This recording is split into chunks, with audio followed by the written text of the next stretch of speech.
Nandito kami ni Master Kyle sa Camp Nino, Tanay, Rizal. Ayun si Boss Rene, siya may-ari. So yan, ito pala 1.5, yung cottage na yan, 1.5 yan. Tapos kung may tent daw tayo, 250 overnight na, 250 per head. Pero kung walang tent, 50 pesos per head. May lutuan, tignan natin. Si Master Kyle. Tara Master Kyle, pasok tayo. Tignan mo, ang ganda ng bulaklak ko. Ayan, Yo, si Boss Rene, si Camp Nino. Okay. Saan tayo, boss? Dito, ito yung CR to, puro CR to. Tapos yung parking daw, gat ba lang, ito, cute to. Hello. Hi. May isa. Nanay. Ito yung mga cottage, pwede kayo ito mga to. And then, pwede camping.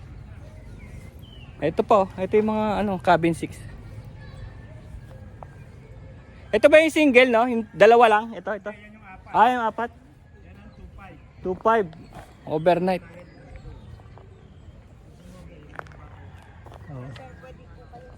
Ayun, tara, Kyle, tingnan natin. 2.5. O yun, di na kailangan mag-tent, tas di malamok dahil may upuan pa sa labas. Cabin 5. Look. Good for 4 packs, sir.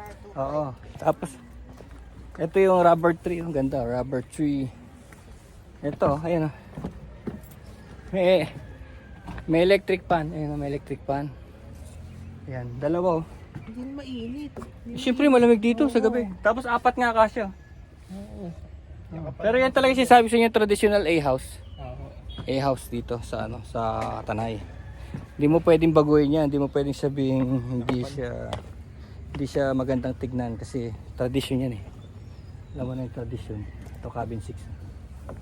Cabin 6. O diba? Oh. Diba? Kanta diba? Parang fairy tale.